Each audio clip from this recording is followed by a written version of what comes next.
Hello and welcome to Builders. I'm your host Lee Haynes, and today I'm joined by Galina Ester Shubina, VP of AI at Tripledot Studios.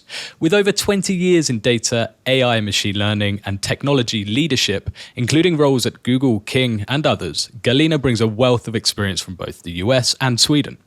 We'll dive into her views on AI and machine learning trends, leadership in tech, how product and AI teams can work better together, and where hype meets real value. Galina, a warm welcome to the podcast. Thanks so much for joining us. Thank you very much for having me here, Lee. A real pleasure. Let's start at the beginning, shall we? What first drew you into the world of data, AI, and engineering? I would say originally it was a family revolt. My father was a mathematician, and as a revolt, I decided to become a computer scientist.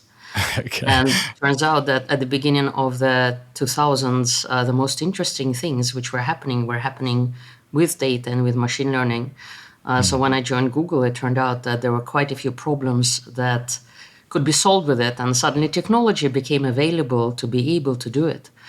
So that's in many ways how I ended up there. Fantastic. And you mentioned Google, right? Earlier in your career, you were working at Google in the US, and then you've moved into leadership roles at other major companies. What were some of the formative kind of experiences or surprises that kind of shaped how you think about AI today? It is very interesting to be in this industry right now because I remember having an AI course in the 90s, and we were talking about AI as being this field of failed parts of computer science, and anything that would stop being failed, where people would figure out solutions, it would stop being AI. And over the years, it transformed. People figure out how to do natural language processing a little bit better. So in the 00s, people were solving many problems with that. And then as compute improved and as it became possible to store more data, we moved into more and more complex problems. And the field transformed in very interesting ways. But I would say actually the definition of what AI is has transformed in interesting ways. So I'm not sure what more to say. I suspect that in another, I was going to say 5 years, but probably in another 6 months, AI will mean different things to us than they do now. Yeah, certainly. And we'll get to I think the topic of kind of the evolving role of AI and machine learning. But before we do, I've also seen I know that you're quite active in building communities around data science, right? For example, you're a co-founder of the Women in Data Science Sweden initiative, right? So how's your leadership in this diversity and kind of community how does that kind of inform your approach in the more corporate AI roles that you've had? So I want to highlight also that we had to rename Women in Data Science Sweden into Women in Data Science ML and AI, exactly for the reasons we discussed earlier. The diversity in the field and in the technology field in general is quite low. And there's a lot of talk about the lack of talent over here. People talk about automating computer scientists or programmers these days, but in practice, I don't see this happening, and neither is Andrew Yang. We can discuss it maybe a little bit later. So it's very important to be inclusive, both for business reasons, because we're missing out on a lot of talent, but also because we are developing technologies which need to be used and will be used by all of the populations. So we need to be diverse, not just in terms of bringing more women technologists into the field, but in terms of bringing other groups also into the field. That's the technology has so much uncertainty in itself that one of the best way to mitigate this uncertainty is to have a diverse group of people looking at what we are doing it and what comes out and who is affected. Yeah, it's a really, really good idea. But to talk about this kind of, technology or AI and machine learning as, as a kind of broad term, right? Over your 20 years in data and in AI and machine learning, what would you say are the biggest shifts or surprises that you've observed in how organizations adopt these technologies? we're talking about how kind of, AI is maybe defined differently now to what it was maybe in the 90s when you were taking these courses, or the early 2000s. So like how have you what's been the biggest shift you've seen in how organizations are kind of adopting the technologies? I think it is interesting. I find that adoption in many ways is driven by the usual curve where there are people who are on the bleeding edge, and then you get the middle, and then you get the stragglers which are coming in. But a lot of the adoption is driven by hype. Yeah. And so we had the big data hype that happened maybe 15 years ago. And, you can argue that there was a lot of value from it, but in practice, maybe things were a little bit overinvested.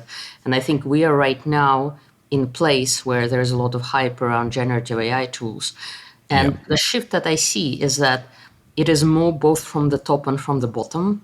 I think some of the other things that we've seen, the shift came more from the leadership, and now it's converging from both from the people and the companies who are very excited about this, and from the leadership that is also very excited about this.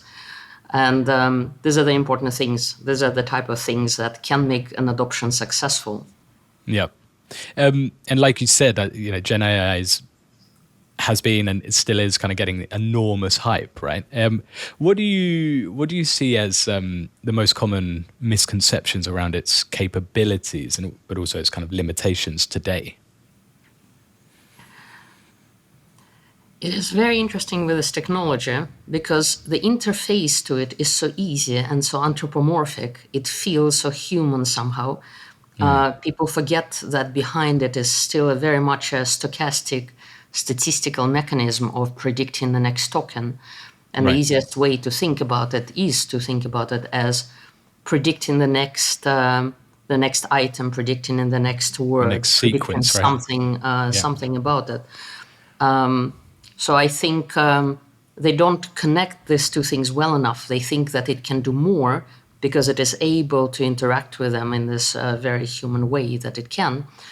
And so the hallucinations are like, okay, that's as people say, it's problematic that we have those things. Sometimes it gets stuff wrong. We need to have some kind of a human in the loop maybe, or maybe we'll try to automate this. But hallucinations is one of the key features of generative AI as it is now. The technologists or the researchers at this point don't think that it is solvable really. And therefore, it's quite essential for businesses to understand that they should think long and hard about whether they release external products that don't have an intervention with a human in the loop when they release this. For example, there are unsolvable security problems right now for some of these type of bots, and one needs to be super careful, not give access to your email and to other things maybe, to very, very cool, nice agents which are coming out right now. We are in the early days. One needs to be a bit more careful with these. Yeah, absolutely. And I think it's a really, really good point with the human in the loop, and just kind of that, maybe it's a healthy kind of skepticism, right? That all future value will be created by like generative AI alone. It's kind of maybe a dangerous thought to have. But can you speak a bit about the risks of over-investing in speculative AI initiatives? Because I think a lot of companies maybe do. It's a bit of a black box for them, right? They don't quite know, but there's such hype around the technology that maybe some companies do, maybe overinvest in these AI initiatives without really understanding, the practicalities or the risks involved. So can you speak a bit about the risks and how you evaluate whether an AI investment is worth it, essentially? So in terms of over-investing, that's an interesting question. I think it has several parts to it. So on one hand, it is important to invest in this because you want people on the ground in your company understanding what this can do for you in your business, ideally, instead of just relying on somebody else's marketing slides. It's important to create some kind of a realistic idea of where you want to apply something like this. At the same time, going back to the big data boom, there is a lot of overinvestment that happened there a bit more directly. So we've done some research and looked a little bit at this in my previous life, and we found that there are different steps of maturity that the companies go through. And it's important to start by experimenting and then figuring out one or two very concrete things that you can do and deliver in an operational way with the technology before diving directly and saying, okay, how can we drive an enormous big transformation in the company? You can't get there before you build the understanding and the capacity and have tried a few things. So I think that's part of it. In terms of how to assess the projects, I think it's very important to bring a very cross-functional group for a conversation around it. It's very important to have business people who have some idea, some concept at least about where value could be delivered, the technologists who can tell what's realistic right now, and people who would be users who can kind of speak to what they would actually like to have. I hear a lot, for example, right now about people saying, oh my God, take all of this AI off of my email or something else or some other tool. I just want the bare bones experience right now. And one could argue maybe it's just we haven't come to the better interfaces that would use this technology in a way that is more natural, but also there has to be a bit of a respect for the user in all of this as we are doing this.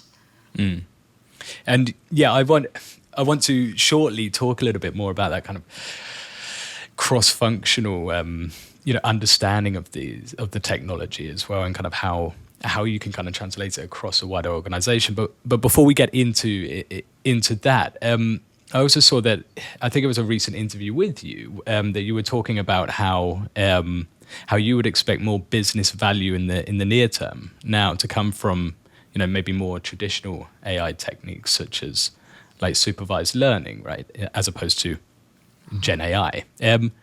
So, like, what criteria do you use to decide when an organization should focus on these kind of maybe, I don't know, for want of like a better word, kind of reliable AI, tested AI, like supervised learning techniques, for example, versus then pursuing these kind of moonshot ideas, like these maybe bigger, more powerful models that are kind of more available potentially now with Gen AI. Do you know what I mean?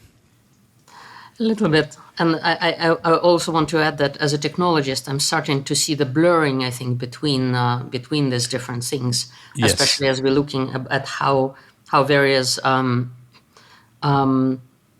assistant models are produced. They're produced with generative AI foundational models on top of which we do some like supervised and some reinforcement learning type techniques in order to make them the products they are. So there's interesting convergence, I think, that is happening or might happen in the future. In terms of supervised learning type techniques versus more modern techniques, I guess you could say. About 2 years ago, I was thinking a lot about how to answer exactly this question to myself. And I looked around and I saw an interview, a long interview with Andrew Ng, who is one of the fathers of deep learning, you could say.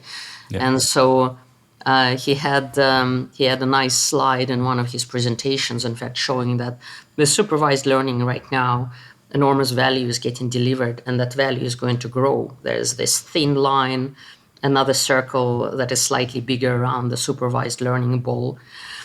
And at the same time, the generative AI ball is on the side, is very small, but it might triple.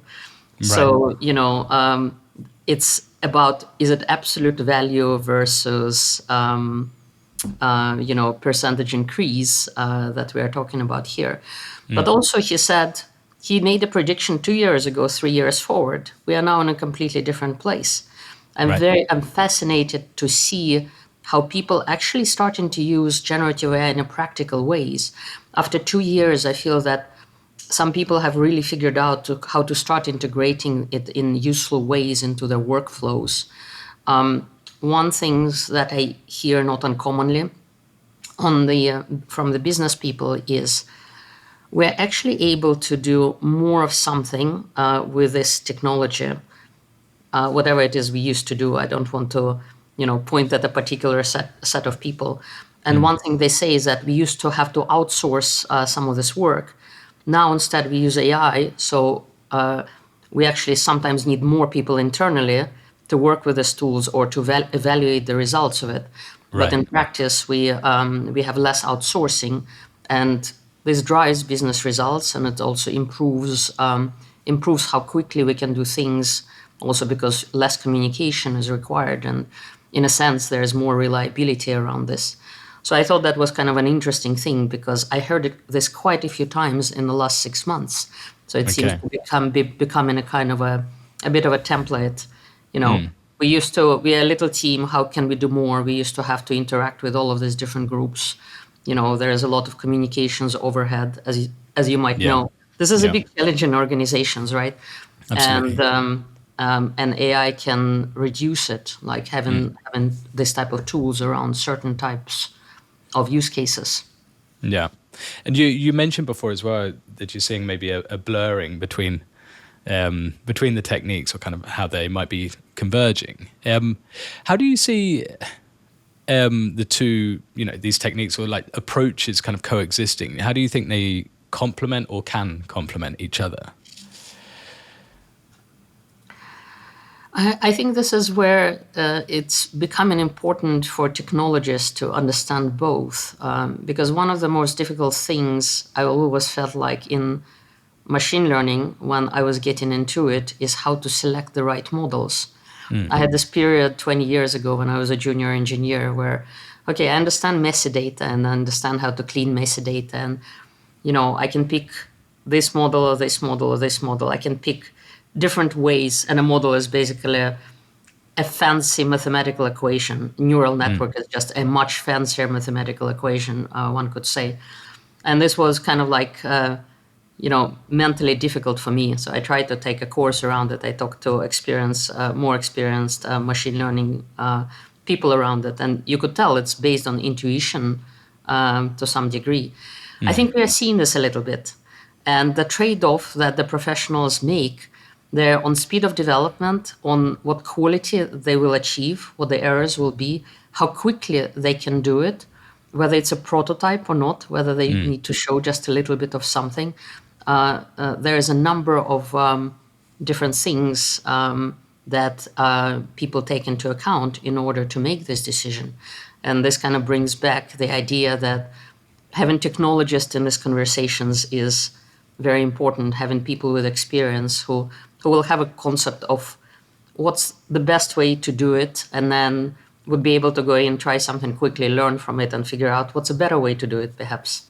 And to talk a little bit about leadership then, because, we've emphasized the importance of, having technologists in leadership roles, right? Those who deeply understand the technology rather than maybe, I don't know, simply managing by trends or whatever. So in your view, why is it so critical to kind of have these technologists in leadership roles? And what differentiates a good technologist leader from these kind of other maybe, well-meaning managers who may lack the technical grounding? So this is a topic I really care about. I think there are several aspects to it. One of them is the landscape, the technological landscape is getting more and more complicated. And the decisions which are about budgets and about other things that need to be made from the top are becoming more and more complex. And a lot of those decisions need to be bets. A leader needs to be able to make decisions without having complete and full data. They're not sitting there being able to A/B test the hell out of their business. And so what technologists do is they bring intuition from years of their technical work about what's realistic, what's a timeline is realistic. They also know what they don't know, and they're able to ask the right questions or find the right credible people to ask questions of. There are many people right now, as you can see on LinkedIn, for example, they claim they know about AI. I guess I would argue like we didn't generate quite as many experts in AI in 2 years as LinkedIn would represent to us. So I think that's that's part of it. I think this intuition would shorten the time and would improve business results. But I like giving a concrete example on this. It's not an AI example. It has to do with blockchain. Do you remember the blockchain hype of what was it? Maybe 10 years ago, 8 Yeah. years ago. Yeah. Every leader was talking about it, about blockchain and AI together. Every board wanted to talk about blockchain. And us technologists kind of went, I mean, it's a slower way of doing databases, although there are some useful use cases. And in practice, we are here. And guess what?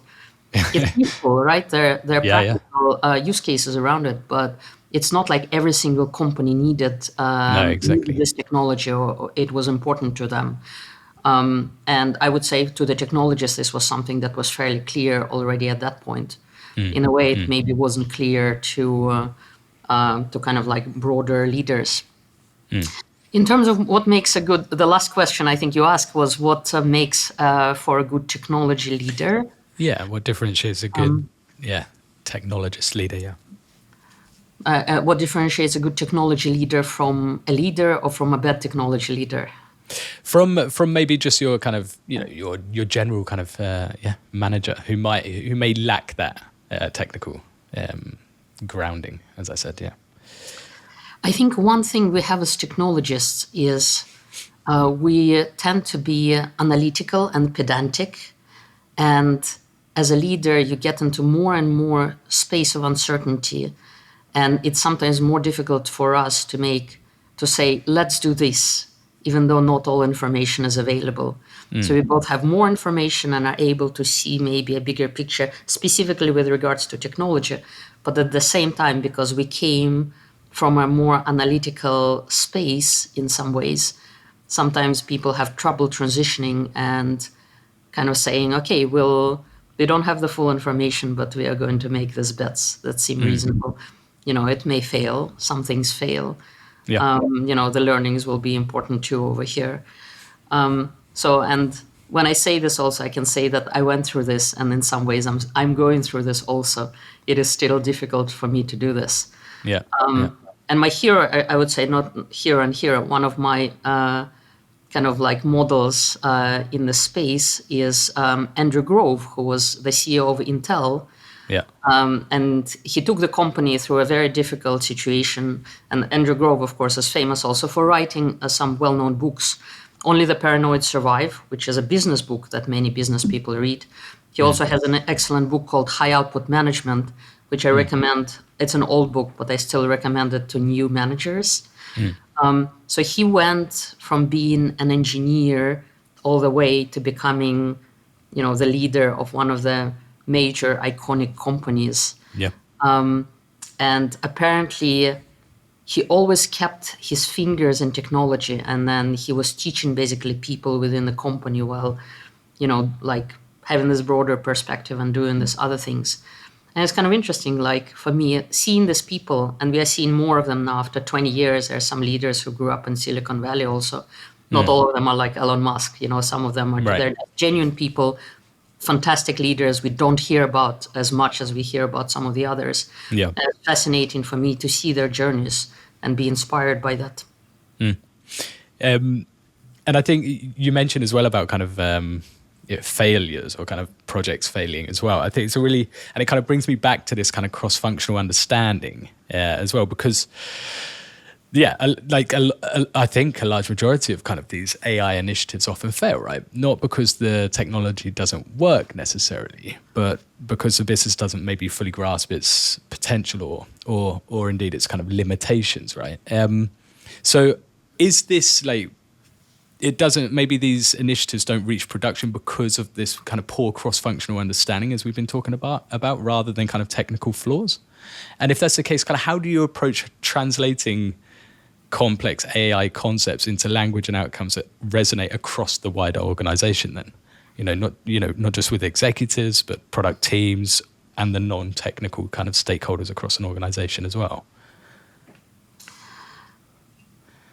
There are so many interesting aspects to this question. But this is also why I'm a believer in having product managers, and let's call them, these days we call them AI product managers. product managers who are able to sit in this uncomfortable space between the users, the business, and the teams that make stuff. A lot of the times, very cross-functional teams, because you need the data, the back end, the front end, the machine learning over here. It is all full-time job to translate this, and I think the difference that separates out sometimes the people who understand AI ML life cycle is there is uncertainty. There are two types of uncertainty, I guess you could say. One is within the technology. So a lot of the times, the first time you integrate an AI solution, oftentimes it sucks. Because you trained it on offline data, you had a concept, you don't know what it's going to be like. And then you need to make your stakeholders understand that the iterations that you do on top of it, this is part of the deal. It's part of the package. Once we're done with this, we will know whether it will be successful or not. And I think this is what separates a lot of the times some of the projects from failing or succeeding, creating the right expectations around it. And I would say the second very important thing is it is good to do projects where there's a need being seen by the stakeholders or whatever you deliver. I think one of the reasons I became, I guess, a leader, you could say, I still have trouble thinking of myself as one, but here we are. I think one thing I realized is we understand how to do technology. We can solve all of this problem, right? Like I see this, or I can find people who can do this. Sometimes it's very clear. The question is why and how and the rest of the stuff. And then the questions are organizational. At some point you realize that 99% or 95% of the problems in integrating technology, including technology like AI, are not with technology. They're about all of these organizational things. And so at some point, I think 10 years ago, I started asking myself, why is it the ML projects go to a graveyard? There's like a graveyard of AI and ML, proofs of concept in every company, I would say, right? Growing. What can you do so that in 12 months, all this great work that people have done doesn't die? Yeah. And that's how I started doing what I do, just trying to figure out how to tell the stories, how to align, how to talk about ML life cycle. But at the same time, also, again, it's a technology with a lot of uncertainty. So the companies should expect a certain percentage of these projects to fail. The question is, how can they do it very quickly and fail very quickly? But at the same time, you can see the dilemma, right? At the same time, while giving them space to iterate. Yeah. Or cutting the cord. Yeah, exactly. I think iteration is super, super important, but it's that kind of ability to get to a certain point quickly. And this leads to my next question about how you can avoid analysis paralysis, right? Is a very kind of a common term that I think a lot of teams can find themselves in the early stages. So how can you avoid an analysis paralysis without maybe prematurely kind of scaling a failed initiative? I wish I had a good answer to this question. I think do you, in your experience, do you find we can solve technological problems, but organizational and problems like these are difficult. What I find useful is to have deadlines for things. But this is part of my personal toolkit. I usually try to think in terms of what do we need, what do we expect to have achieved here or there, and then also thinking about uncertainty of results. So you can think if the uncertainty is high, then there will be a kind of like a wider cone of uncertainty, or there are many more things that you will discover as you're in process of executing this project. And therefore, you want to give it a longer time because it will take. It's okay to have analysis paralysis or to analyze this for a longer time for things where you just sense that there are too many unknowns and you want to understand the space a little bit better. Yeah. But this one is tough. Yeah, exactly. I mean, some areas just require that analysis, right? But I think there's also kind of among some teams, there's that kind of worry about failure, right? Or kind of, the need to or the kind of stigma that comes with maybe failure. So, when a project fails or under delivers, let's say, what are your kind of tips on how you surface the learnings and avoid stigma in your team or in your organization? So one very important thing is to teach people to understand that there's life cycle to these things, and the discussion about how important learnings are for the company or for the group need to happen before the project. That's ideal. You don't want to kind of show up in the end. It's like, too bad we failed, but we learned something out of it. Yeah. Still a good message. One should do it, but it's better to kind of just, we're going to do this, and all of these projects have a chance of failing, like many other projects, to be entirely honest. And we need to understand, and as a company, as part of the culture, one needs to value some of this and have an understanding, and then you decide what's next. The challenge becomes more at a bigger organizational level sometimes in some companies, because if people's incentives are aligned with, you have to have uplift, you have to have certain type of results, there the failures become very personal. They become very tied to something, and then you see a very natural human things where failures start being like, oh yeah, it didn't really fail, like they start being wrapped in this language of success. It's not necessarily a healthy thing to do, I would probably say. So one needs to think about what the incentives are like, but at the same time, the incentives are important. So it's also a dilemma. So I guess the best tip is to figure out how to do things quickly and fail fast and iterate quickly, and kind of just be making these bets and with the understanding of what the uncertainty is with them. And I mean, given also how fast AI technologies and the competitive landscape as well is kind of shifting, as a leader, how do you keep your teams like agile enough, resilient enough, and kind of continuously learning? I think one hires people who are willing to continuously learn. I think this was always really important, but at this point, it is not optional. I think it's very interesting. I've talked to a number of people, and they all say, okay, we don't hire any more people who don't use AI tools. Like, we don't hire software engineers who don't know how to use these tools. It's part of that vetting process, essentially. It really has become, but it's like, it's even more important. It is a signal, in a sense, to the fact that they're willing to learn. But the more important thing is, are they willing to continuously learn and continuously revise what they're doing and kill their darlings? Yeah. That's kind of where it's at. But it does feel like I'm concerned a little bit for the technologists and for the software engineers in the industry, because the cycle of improvements is extremely quick. And so the pressure is pretty high. And I almost feel like in conversations with some people that people are very stressed out.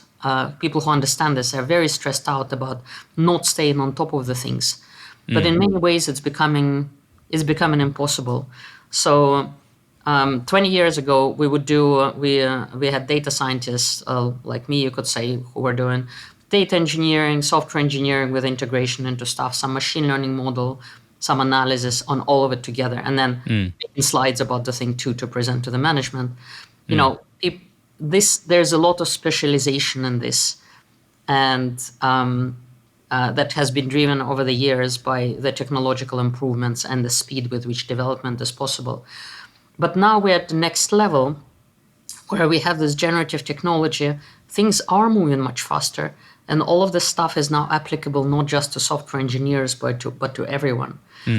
And there's a lot of stress. People haven't quite figured out how to do this, and I think it's very important to kind of make sure that we don't burn out people, and we don't have unrealistic expectations out of it.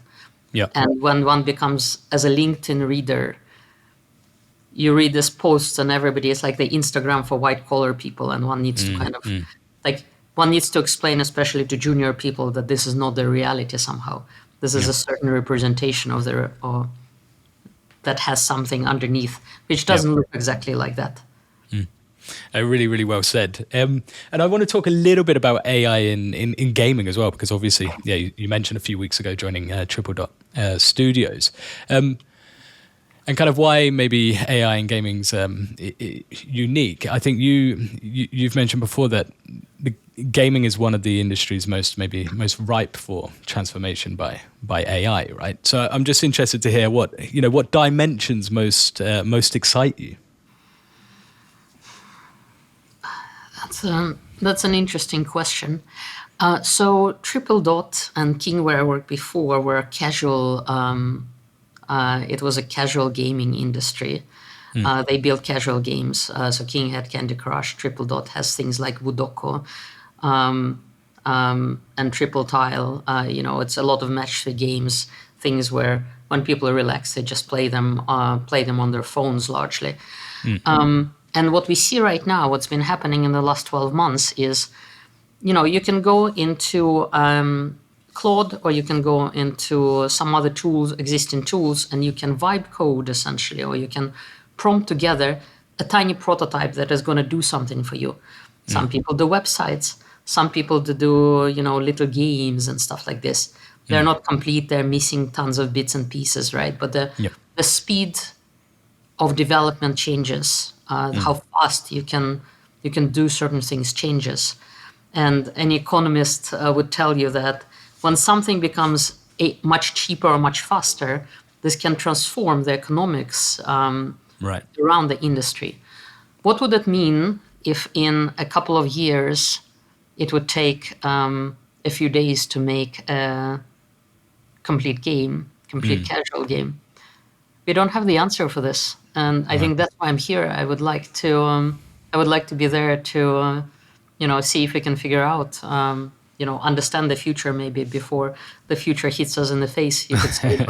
But also it's kind of fun to be on this, bleeding edge and thinking about, how things might be different. Sometimes it feels like we don't even know what it's going to be like in 6 months, but, what is it going to be like in 2 or 3 years? And what should we be experimenting with now to understand this better? Yeah. But at the same time, I can tell you, we're also working on a lot of traditional machine learning use cases. So I would say for most companies, they should be doing a number of things on both sides of the things, driving results with machine learning and AI, and trying to understand a little bit at least what the future might be like without over-investing in it directly, as we discussed earlier. Yeah. And are you able to share any of those kind of use cases at Tripledot? Any where AI is already kind of pushing boundaries? I think I'm not ready to talk about this right now. No, but this comes also still early days. Ping me in 6 months, and we can talk. Yeah, I think it was Tripledot. Was it AppLovin? AppLovin that it was acquired, right? Tripledot is a very interesting studio. It existed for 8-9 years, and this summer they acquired a number of studios from a company called AppLovin. That's it. So it's, instead of being just a single studio, we became a group of multiple studios. And they're lovely little studios. They're doing all kinds of interesting games, and they're spread around the world. So it's very interesting to see how people think about things in different ways, and for different type of games, but also different organizational solutions about how people operate and how people create these things. So my work will be at the group level. So it will be interesting to figure out how we can create some scalable value out of having all of these multiple studios. And I'm very excited. There are many new games being created right now. Nothing I can talk about right now, but I'm excited about a few of them.